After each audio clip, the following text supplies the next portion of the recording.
You're now tuned into Radical Radio with Coach L. Switch my attitude. I'm so radical. Switch my attitude. I'm so radical.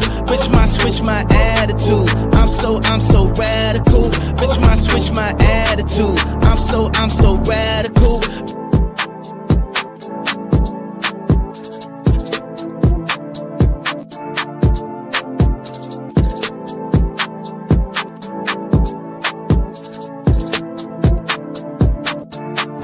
I'm so radical.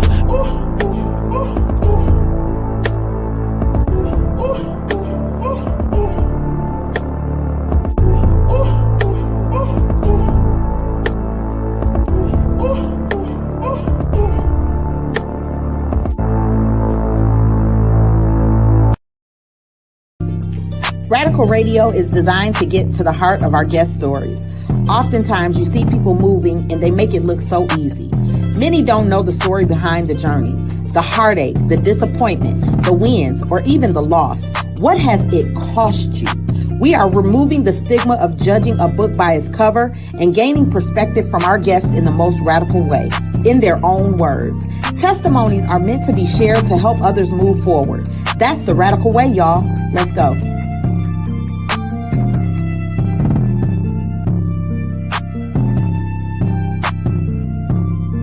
You can't heal what's hidden, and you can't break chains you don't acknowledge. The word says the truth shall set you free. Be true to yourself and allow the plan that God has had for your life to live. That's radical, living unapologetically bold and purposely authentic. Stay tuned for the radical coaching moment of the day.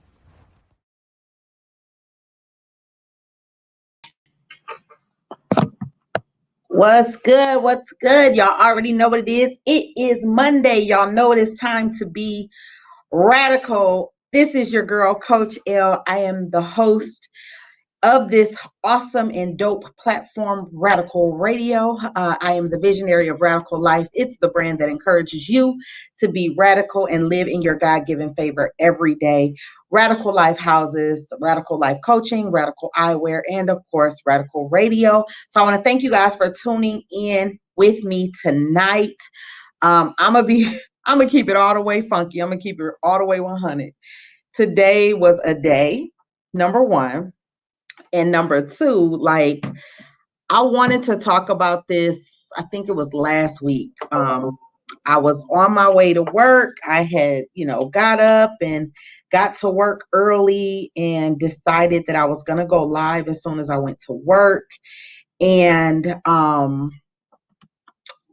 as I was going live, one of my good girlfriends called me. I hadn't talked to her in a long time, so I decided that I was going to put a pause on the live.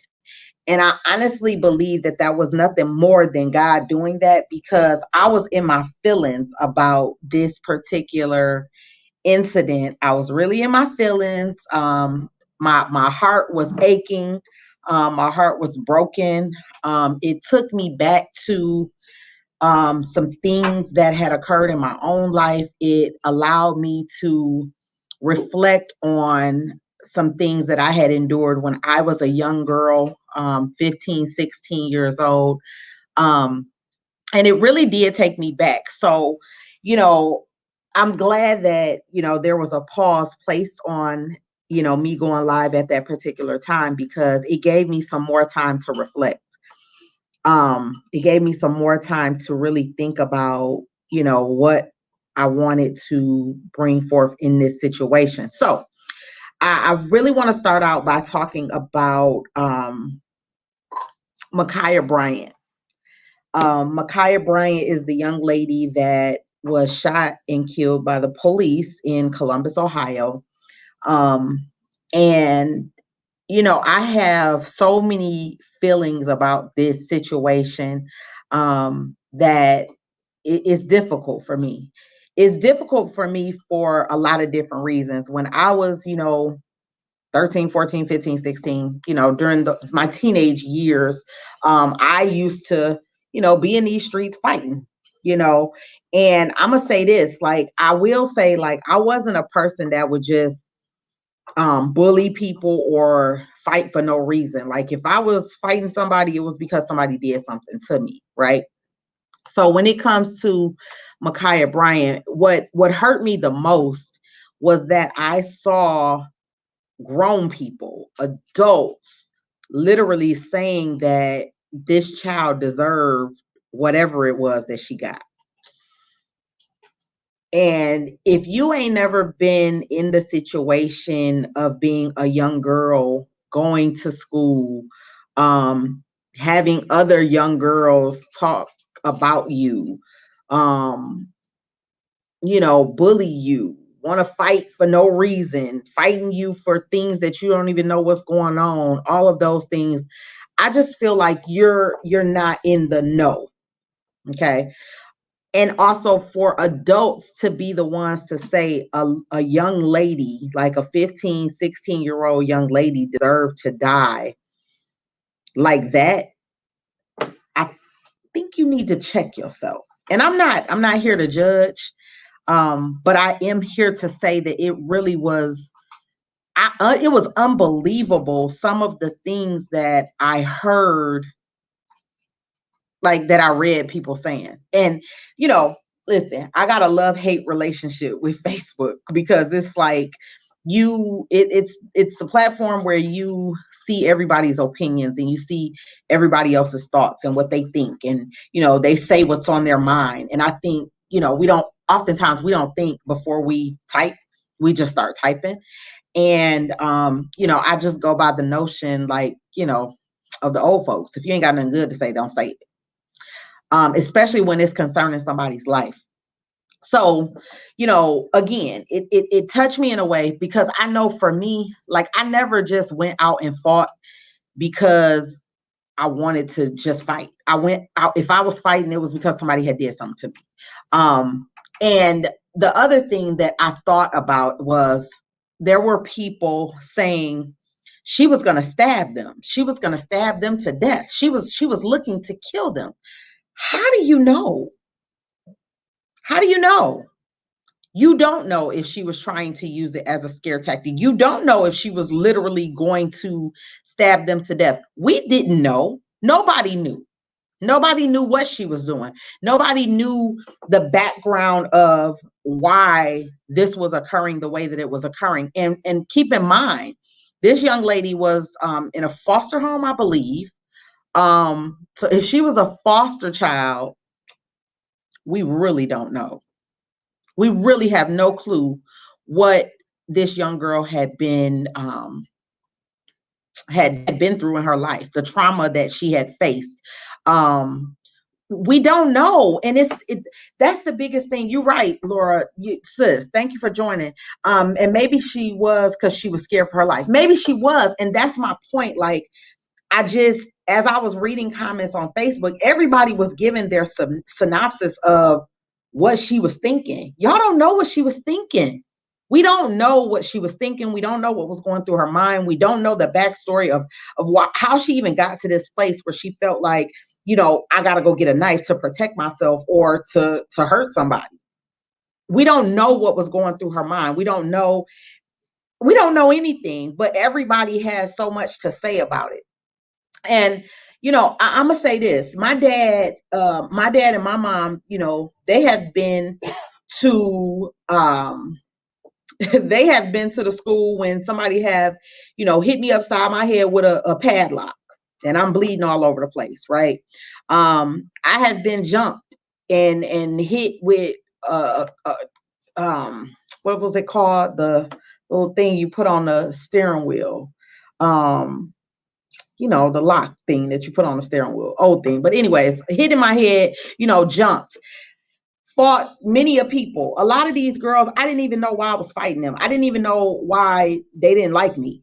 Feel real talk. Like, I didn't even know what the beef was, but what I did know back then was if you touch me, that I was going to fight you. Yep. It was the club. That's exactly what it was. The club. I've been in those situations. I've been in the situations where it's been, 10, 15 girls, and it's just me and my friend, just two of us. And it's 10, 15 girls that we got to fight. thank God that I never was the one to, I never was the type of person that had to carry a weapon or would. I just would fight. You know what I'm saying? And that was that. I didn't feel it necessary to grab a weapon. But we don't know what was going on. Point blank period. We don't know what was going on in this entire situation. And so many people had so many things to say. So let's get down to the point that the police shot this young lady 4 times in the chest. And I'm going to read this to you because the mayor of Columbus, Ohio, it says here, we don't yet have all the facts, but we do know that a 16-year-old girl, a child of this community, tragically died last night. Bottom line, did Ma'Khia Bryant need to die yesterday? He added. How did we get here? This is a failure on the part of our community. Some are guilty, but all of us are responsible. When I tell you, I have so much respect for that, that he said that, because at the end of the day, our young ladies are lost. When I was out there fighting and acting crazy and doing all this stuff that I was doing, guess what, y'all? I was lost.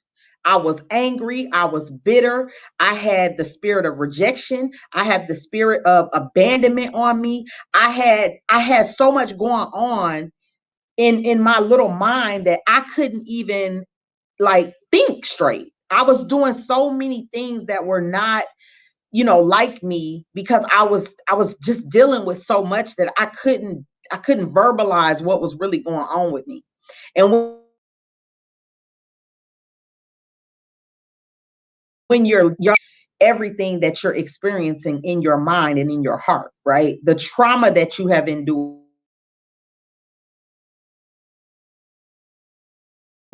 You don't. So a lot of times when we deal with trauma and when we deal with certain circumstances of our life, if we don't know how to express it, if we don't know how to let it out and release it, it turns to anger. That's just, it's real. It's real out here. It turns to anger.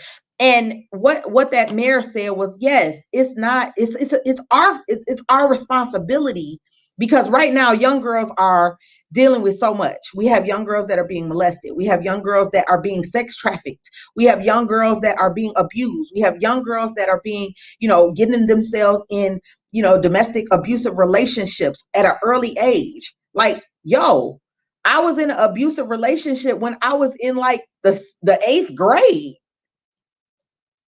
Lost. So what do we do about this when our young ladies are lost, right? And I'm gonna tell you, I work with young people, and what I've known about some of the ladies that I come across, right? They come, we battle, right? And sometimes, you'll have a young lady that's just so angry at the world for whatever her circumstances are, just angry, right? And a lot of times, us as adults, we feel like we want to battle back with young people that are lost, right? We want to, kind of give them the same attitude that they're giving us. And what I've learned is that's just not the way to do it. Because, for instance, like when you see a young lady that's angry, right? She gonna cuss you out. She gonna talk crazy to you. She gonna turn away from you. She not gonna respect you. She gonna do all those things, right? But the reason she's doing those things and the reason she feels like she can do it to anybody is because that's what people respond to.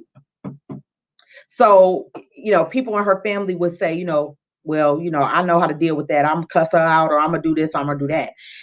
She is used to people responding in the same manner that she's giving it out. But when she comes across somebody who, despite what she's given, does not respond to that type of negative talk and don't respond to the disrespect and just kind of keeps it moving, they don't know how to deal with that, and they have to try to figure it out, because it's uncommon, it's uncomfortable, right? So for me, it's like when I come across these young girls that are angry and that are mad at the world, instead of me dishing back the same thing that they dishing out, you know what I do? I have to take the time to really get my mind in order, because yeah, it'll bother you. Like, who she thinks she's talking to? She don't know the old me, but it's not that type of thing. You have to really get out of your own way, and you really have to love them, and you really have to just show them something different. As hard as it is, y'all, and I'm telling y'all, it's hard, because you will endure, you will come across some young ladies that are just straight up don't care about nobody, don't care about what they say to nobody, don't care about what they do to nobody. But you still have to understand they're coming from a place of hurt. They're coming from a place of abandonment, rejection, all these different spirits, all these negative spirits, right? That they're battling, and they don't know how to battle these spirits. They don't know even that a spirit is attached. The word says we wrestle not with flesh and blood, but with the spirit and principalities. We're wrestling with the spirit. When they acting like that, it's not them really acting like that. It's the spirit.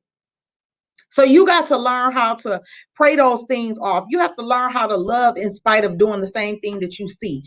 Listen, if I would have known what I know now, I know that I was that type of young lady. That was me. So when I see them, I deal with them accordingly, because I never had nobody to sit me down and be like, now, Ladina, why are you acting like that?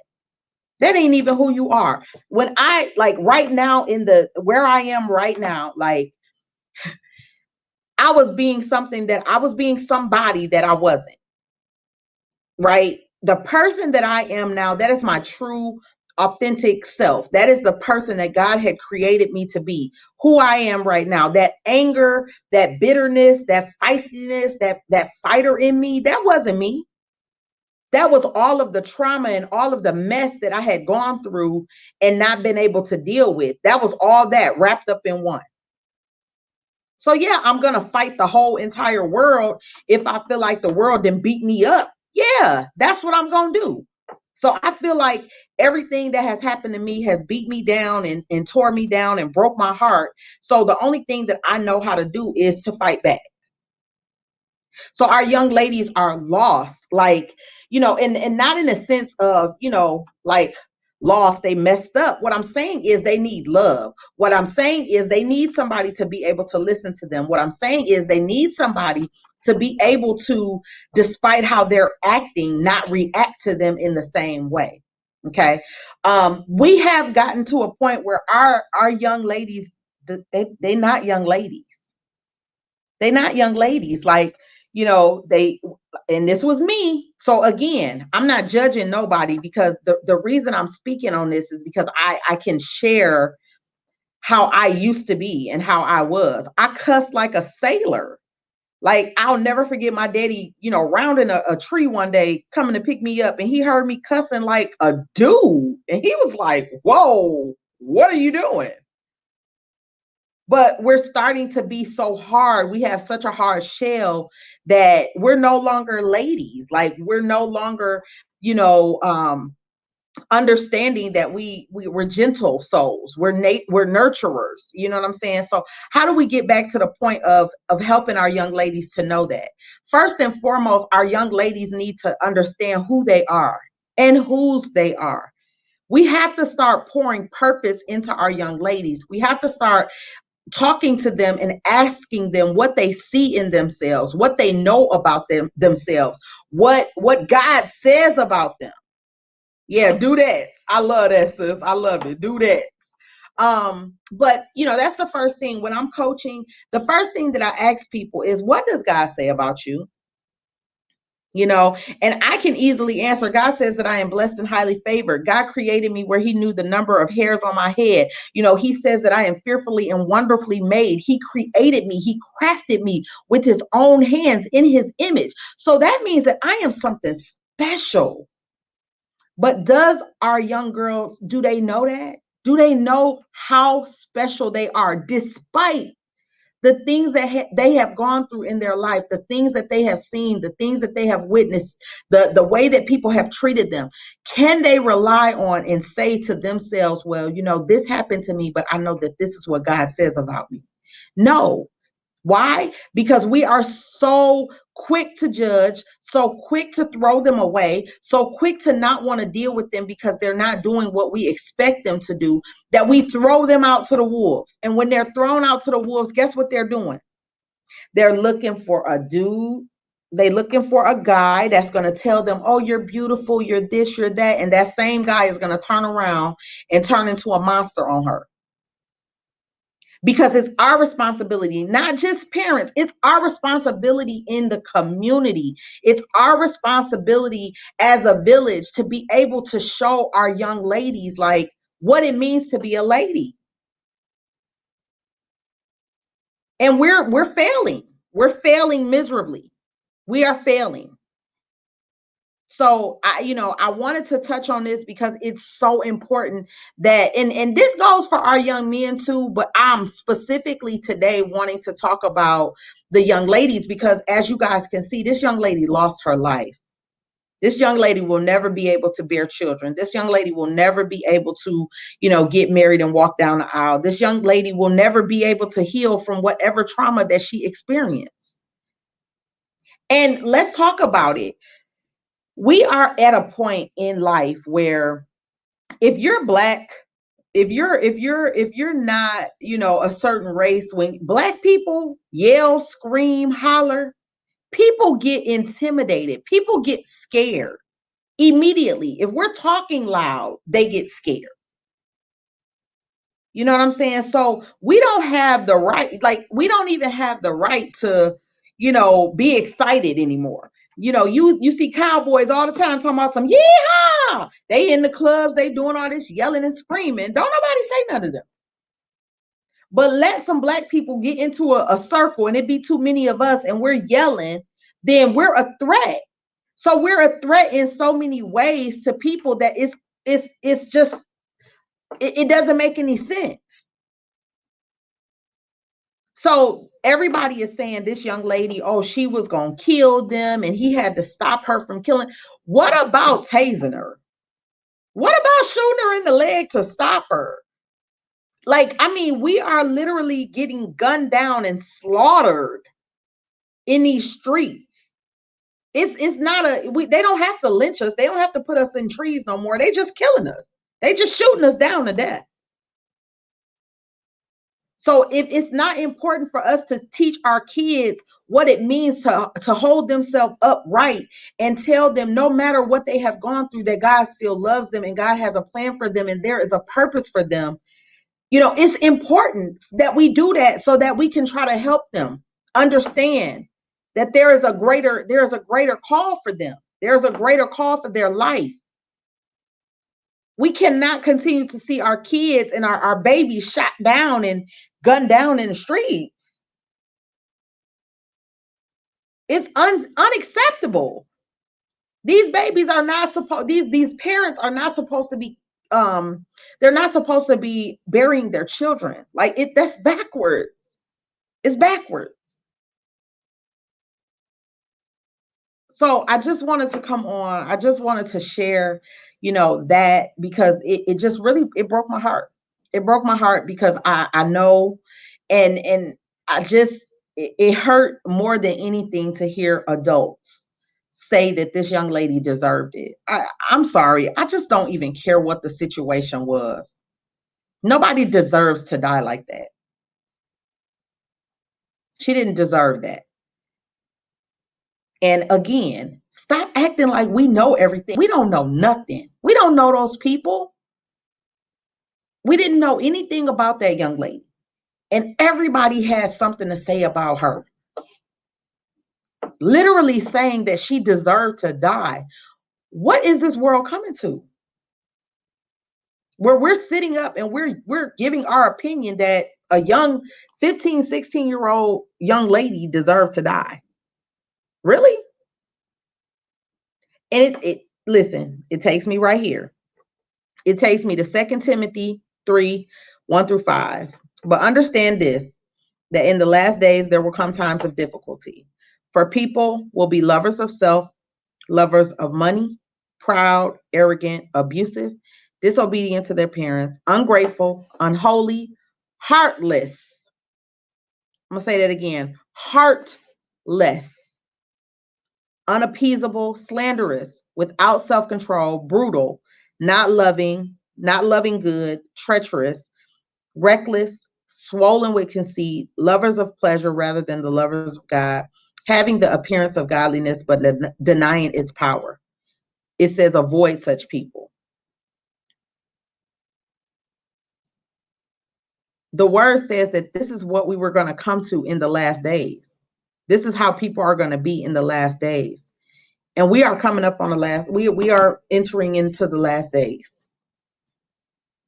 So this is not like I said, this is not where I'm trying to judge. I can't make nobody do nothing. I can only speak for me and how I'm trying to move and how I'm trying to move in my life. Like the judgment, it doesn't get you anywhere. You judging for what? If you don't have nothing good to say, don't say it. Pray for our kids. These kids are out here lost. They have gone through so much, so many traumatic things that they experience. And a lot of us don't even know the half of what they experience. But we're so quick to judge them. We're so quick to cast them out. And we're supposed to be loving them and bringing them in. So I pray that, this blessed you. I pray that this was, needed conversation, needed, necessary dialogue. I'm just asking again to pray for our children. I want to give a shout out to Kendra Yarbrough and Pastor Janine Stewart of Real Chicks Prayer Line. They actually are on the prayer line every Friday praying for our children. If you have children that you would like to pray for, whether it be your own children, whether it be nieces, nephews, cousins, uncles, aunties, whoever they are, definitely join the line and pray for them, lift them up. We definitely would love to lift them up. We are praying for children all over the nation. As Pastor Kendra says, we're praying for children from the cradle to college and beyond, because it's necessary. We are being sought out, we are being hunted, and we are being slaughtered in these streets. So I believe that prayer changes everything, and we have to continue to pray. And we also have to be vigilant and also be willing to make changes, be willing to speak to our young kids, be willing to pour into them, be willing to give them the wisdom that we have, be willing to share our stories so that they know that we have experienced some of the things that they have experienced. So yeah, that's it. This wasn't going to be a long show. I just wanted to share what was on my heart. I love you guys. I hope you guys have a blessed evening. Come back with us. We will have our last show of the season next Monday. It will be the last show of our first season of the Radical Radio podcast. We will have been completed our first season next Monday. So that will be our last show of the season. We will be taking a break and, funneling the replays of Radical Radio. You are able to go on all platforms, all podcast platforms, and listen to all the shows that we have done. So they are available for you on Apple, Amazon, Spotify, all those great platforms. So you can check us out there. We have a commercial from Maxie Norman, and then we'll go ahead and get out of here. I love y'all. I will see y'all next Monday. Peace. Hey dreamers, in this life, nothing is promised to be perfect, but with a little hard work and support, we can make it all worth it. Hi, I'm Maxie, owner of Eleanor Maxwell. We're a business support company, specializing in admin support for businesses, show production, events, and more. And guess what? I just self-published my first book, All My Broken Crayons Still Color, available now on Amazon. So, Eleanor Maxwell, follow, like, subscribe, all social media platforms.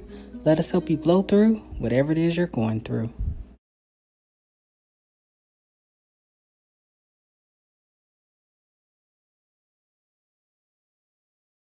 Good night.